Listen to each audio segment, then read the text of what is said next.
Welcome to Breathe, a weekly audio podcast presented by Breath of Life. And now, here's the host, Pastor Debleaire Snell, and co-host David Person. Welcome to Breathe. I'm David Person, the co-host of this podcast that is presented by the Breath of Life television ministry. And that really resonates now that we actually can be seen. Mm-hmm. Yeah, looking at the folks there. And of course, the host is Pastor Debleaire Snell, seated right here. Yes, sir. He is the speaker director of Breath of Life and also the senior pastor of the Oakwood University Church. Mm-hmm. You doing good today, sir? Hey, I'm blessed. It's Monday. I'm with you. I'm with Kirk. I'm with Danita. We're with our Breathe family, man. Yeah. It's a great day. It's a great day. Great day, great time, man. Yeah. Great day. Yeah. And, you know, when we first went on camera, Dr. Kirk Nugent was disembodied. That's right. A disembodied voice. It was just a voice. It's just a voice. Yeah. Just a voice. But now he's on camera. I'm on camera now. So I think it's your second time on camera. Yeah. Okay. They said digital timeout, so I'm out now. I'm out.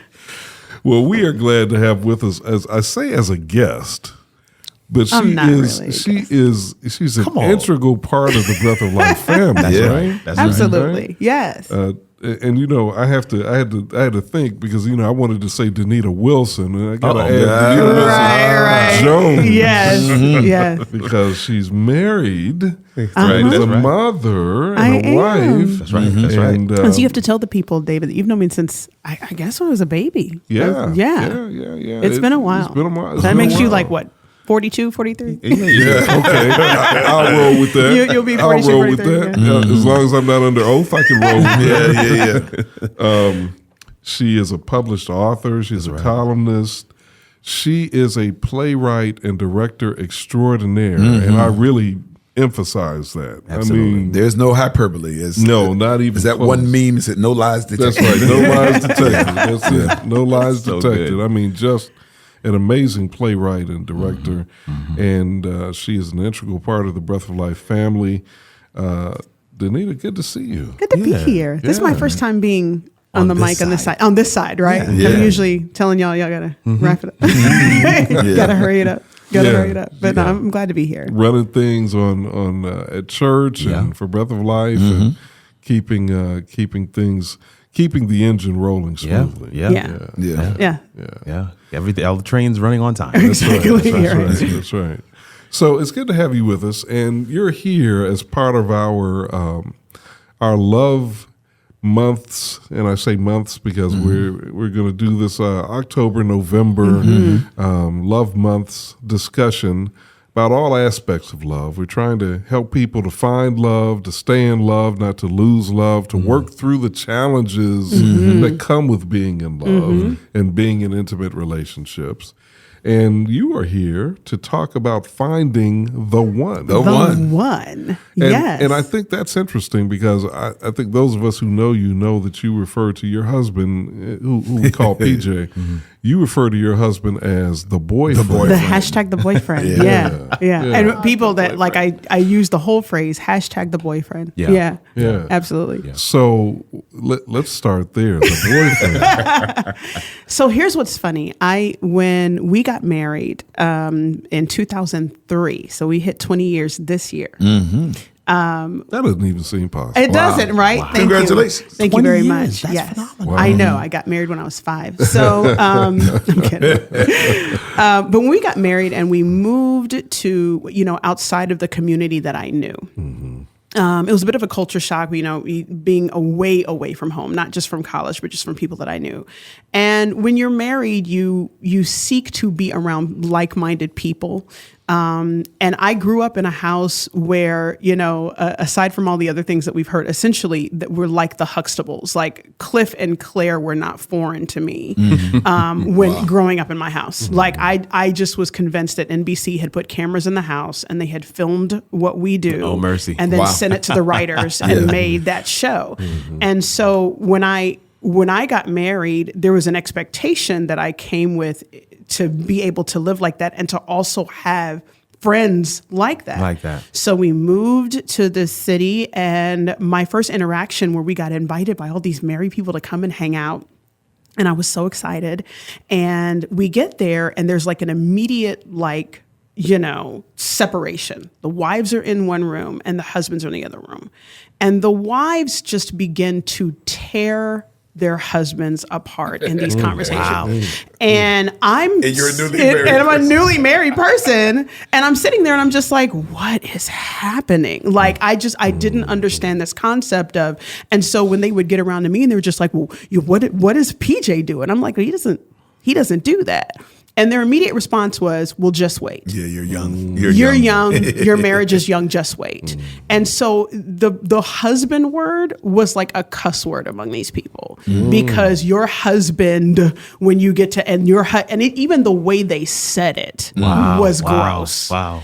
And so that happened so often that I was just like, you know what? In this realm, I'm not going to refer to him as my husband, because when they use that word, it's like it was a jail sentence. That's how this came about. That is how that came about. And I was just like, they're so like, what, if in 15 years, you all won't be able to talk to one another. It won't be like when he was your boyfriend. And I'm like, no, it is like when he was my boyfriend. Because he's still my boyfriend. And that's how hashtag boyfriend came. That's how it came about, is because I was eradicating this idea that this marriage was a life sentence that these people were suffering through because the dating aspect of it had gone away. Wow. And I was just like, no, I still, we dated when we were 16 to 19, and then we broke up. And then we got back together when I think I was 21, I believe.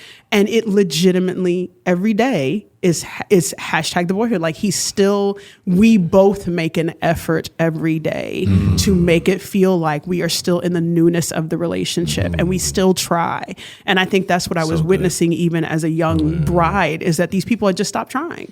And I think that's a valid point, that people give up, or they stop trying, or they just get weary. But I also think that there are legitimate issues that come up in marriages that people they don't know how to work through. Absolutely. And they don't figure it out. And so, we had, earlier this month, we had Trevor and Edith Frazier on. And the concluding point for that conversation was communication is the problem and the answer. Wow. And a lot of people don't figure out how to communicate their way to a solution. Right. And so my heart kind of breaks at the same time that it breaks a bit listening to you talk about what you had to go through, but it also breaks for those people. Oh, absolutely. Yeah, absolutely. And I was listening to people that have been married for like 15 years, 20 years. Some of the instances I look back now, and a lot of them have, those marriages have dissolved. Yeah. And it is though to wake up and your relationship be the chore that they described was the problem. And that's what I realized. I think that, but I realized also that with those people, there were certain things that they were alluding to that happened during the dating process. That's what I was going to say. Yeah. And that is where the issue is. One of the things the reason why I love talking about finding the one is because my goal is not necessarily to like lead people to the one they're supposed to be with. It's kind of like what I do when I do worship management. I tell people all the time, my goal is not to end church early. It's to clear the runway so that the preacher can get up on time. Whereas when I'm talking to single people, my goal is not to get you to the one, but it's to clear the runway so that the person that is the one can find you, or you can find that person. And a lot of times what people don't realize is that the person that is meant for you is not going to push past you being with the wrong guy or the wrong girl. Like, they're not going to do that. The good person is not going to be like, let me come rescue you. Because they're morally, they're not going to be like, let me encourage this person out of this relationship to be with me. They're not going to do that. So what I do is I'm just like, let's take stock in who you're with before the ring comes, before y'all even start talking about marriage. Let's take stock in who you're with, because the red flags that have been hitting in your face, right? The things that you have been ignoring. My favorite quote is that, marriage does not change the tune. It turns up the volume. And, you're over here listening to this music that you hate, And you're just like, oh, but it'll be fine because when we get married. And that right there, I'm just like, no. It gets louder. Sometimes it changes. Like it does. You're going to get what you have right now. And I think that is one of the things that I begin to notice, because I would ask questions. I'm just like, did you always hate the fact that he was a football fan? Oh, he was a football fan when we were dating. Well, then why are you angry that he's going to the game? Like, he was like this, and that was the thing that I couldn't wrap my brain around. If this is what you were getting in the dating process. They say marriage doesn't solve problems, it just makes them permanent. Right. Exactly. So let me shift into it. So we kind of brought you in today, kind of talking to our singles, right? Mm-hmm. So one of the questions, is there one for everybody? Is that a real thing? Like, is there one, somebody that has been carved out, shaped, formed? Like, does everybody have somebody? So I have in the book, and there are a lot of different beliefs about that. Yeah, there are. I mean, and people can have their beliefs. I'm going to assume that you're asking my opinion. I'm asking your opinion. Yes. One of the things I say in my book is that I still believe that God is in the Eve making business. Ah, okay. I think where our problem lies. I agree with you on that. I think our problem lies sometimes is that we aren't patient enough. Sure. Like we're not patient enough to wait on that person.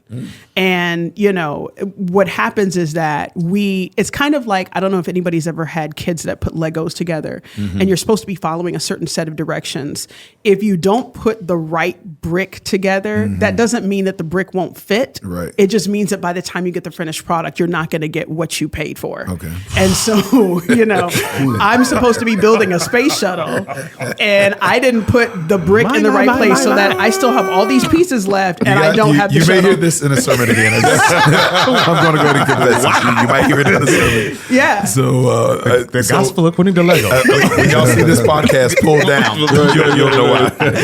But yeah, it's that is what is happening, is that a lot of people are like, oh, this is the person that fits me. Like, no, they kind of do. Right. But what we are not okay with sometimes is being okay with the idea that even though this may look like it fits, if it's not all the way feeling like it does, then God has somebody there for you. And I absolutely believe that, because, sometimes we settle because we're just like, we don't want to wait. And that's essentially what I try to encourage people, like, they're out there. Yeah. You just got to give it a minute, but you also have to clean some of the stuff in yourself up so that they can come in and do what God allows. Right. One of the tropes in our society is that people say, that whole "you complete me" from the Jerry Maguire movie. Like, I hate that so much because it infers. Everybody loves that line, like, "Oh, you complete me." But what it infers is the fact that in order for me to be a whole person, I need somebody else. I need somebody else. Yep. And so one of the things I love to say is that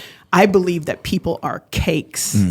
In order for me to make a 2-tier cake, both cakes have to be done. Yes. And not only do they have to be done, they have to be cooled before they can be put together and have icing on them. Yeah. And some of us are out here and y'all are half baked. The middle isn't done. Or you're still hot because you just come out of an old relationship. And so you cannot put that layer on somebody else and then expect to succeed as this cake. It's going to crumble. It's going to fall apart. The icing is going to melt off and it's going to look gross. And everybody's going to be like, well, what happened? And it's because you weren't done before you decided to go into this next relationship. I love the cake analogy. I really do. I think there's a lot in there. Yeah. But I want to go back to something you said. You said God is still in the Eve making business. Is God in the Adam making business? I mean, yeah, he makes Adam. He makes Adam. And it's funny. I say Eve making business because, we as Christians, we believe that, God put Adam to sleep and then he woke up and there was this incredible woman that was made for him. And I do believe that. Like, I believe that we have partners that are made specifically for us, that if we truly believe it, there is this rib that got removed and like that is the person that has been made, that they were born at a certain time because God knew that this is what you would desire. So yeah, he made Adam and he made Eve, and he's waiting for these two people to get their act together so they can find one another. If I jump in though, because I do think that I just don't think that point can be overstated, because I think there's an axiom we should embrace So we talk about how Proverbs talks about how the steps of a good man are ordered by the Lord. Right. And then, one of the things we have to believe that God is a God of details, so much so that he numbers the hairs on our head, that every tear we cry is recorded in his book. And so God is kind of keeping those types of details, you know what I'm saying? Or we believe, man, this car was for me. Yeah. Or this car was, this job was just for me. Right. Like my life partner, that's going to be random. Yeah. I just kind of flip a coin relative to that. Right. I think there has to be a worldview that kind of makes me content. If it takes a little longer, if I don't get married as soon as my cohorts from high school or college, Right. so on and so forth, I have to kind of be willing to stay in a path carved out for me. Even if that marital journey doesn't happen as soon as some other people. Correct. Because I believe a lot of times the reason why many marriages fail, I won't say all, but many of them fail is because there was that either lack of patience or that lack of being ready. Sure. And you wanting to kind of, for lack of a better keep up with the Joneses, in order to be able to and I've heard that from men and women. Well, all my friends were, or we were all. There's a social pressure absolutely, to it. Absolutely. And then, not only do you get in this relationship, you don't belong it, but now you're having kids because everybody else was. Now you've really muddied up the water because this isn't the person you were supposed to be with. And you've added kids and property and taxes and everything to it. And now, while everybody's looking at you saying, why are you in this still? Yeah. It's not easy to be able to be like, okay, let's just get a divorce because we're not supposed to. No, and everything is tied into this now. And so the goal is to figure out who the person is for you before we get to all of that. So what do you believe about the adage that you don't need to find the right person, you need to be the right person? You ever heard that? I totally believe that. What's your take on it? So one of the things that I talk about with people, especially when we're talking about finishing cakes, is that you have to be okay with who you are. Okay. And you have to be comfortable being by yourself. Okay. There are some people that are not comfortable with that. Okay. That they seek to be in a relationship because they don't like who they are by themselves. Yeah. And that right there, I think, is a serious problem. One of the things that I love doing when I do workshops about this is that the first thing I'm just like, when's the last time you sat in a restaurant by yourself. And ate, and you weren't on your phone. You were just enjoying how good the food was. And you would be surprised how many single people look at me in horror like, how dare you suggest that I go look lonely in a restaurant by myself? Or how dare you suggest that I go and sit in the park by myself? And I'm just like, well, if you're not comfortable by yourself. How are you expecting for somebody to be comfortable with you? Right? Because in good relationships, we can exist in the same space and we may not be talking. He may be reading a book. I may be typing a script. No, he's going to be watching the game. He may be watching the game, but we are content in the space because we can exist in those spaces by ourselves also. And that is one of the major issues, is that you do have to be the right person. You have to be okay with who you are. You have to be healed, and know what the healed version of you looks like. Because, if you are going into a situation, you still got trauma, you may spread that into, what the other person is going through or may have healed from or doesn't understand why you work this way. So absolutely, yes, you have to be the right person. And nobody, I think, can tell you who that is. You and God have to figure out who that is. I like that. Yeah. When you talk about having to be healed, confronting the reality of one's brokenness, that's crucial to all of life, but especially when you're talking about functioning in a relationship. Absolutely. I mean, that's such a great point. Now, I want to go back to something we alluded to. Yeah. But I'd like to really address it now because, as you said, I've known you since you were little. Yeah. And that means I also knew your mom and dad. Yeah. And of course, your dad is still with us. Yeah. Your mom is not. May she rest in peace. But I was one of the many who had the opportunity through church and singing in the choir to see them up close and personal. and their interaction. And I remember really thinking and feeling, even as a single person, they have something special. Yeah. They had something very special. How did that affect you as what you saw with them? How did it affect you as a child? That's a good question. And then how did it shape your mindset when it came to dating and marriage? So as a child, it actually kind of, and this is going to sound really weird, it kind of shaded my understanding of relationships because I thought everybody looked like that. And so in our house, the love, like what you saw in public with my parents and the love that like was palpable was at home. They made it very clear that, you know, there was God and then their relationship. And then, we have kids. But like, I will never forget. I think your dad actually said that to me he did. one time. Absolutely. Yeah, My I father think he made it said very, that, I remember one time he was making eggs and I asked him, you know, if anything ever happened and you had to choose between me and mommy, who would you save? And I was 8 years old. And he, without even looking at me, he was like, oh, your mother. And I was like, I was horrified. And he flipped the egg. And he flipped the egg. And I was like, what? How dare you? Know, I'm 8, right? And finally, after he got done cooking, he turned around and he said, I can make another one of you. I cannot make another one of your mother. What a fascinating conversation about love and finding the one with our friend and colleague, Danita Jones. I'm David Person. Join us next week for part 2 of our conversation with Danita. On behalf of Pastor Debleaire Snell, Speaker Director of Breath of Life, and on behalf of Pastor Kirk Nugent, who is with us as well, not only adding great commentary, but making sure that all the audio and video is just right. I'm David Person. God bless you. And don't forget, no matter how challenging life may be, you can always stop. Right there, right in the moment, stop. Pray. And breathe. Breathe is produced by David Person for Breath of Life. Christian Lawson and Damian Malone provide production assistance. The opening theme was produced by David Person and James Bowman. James Bowman and Kelvin Wooten produced the closing theme. Special thanks to our broadcast partner, WJOU-FM Oakwood University Radio.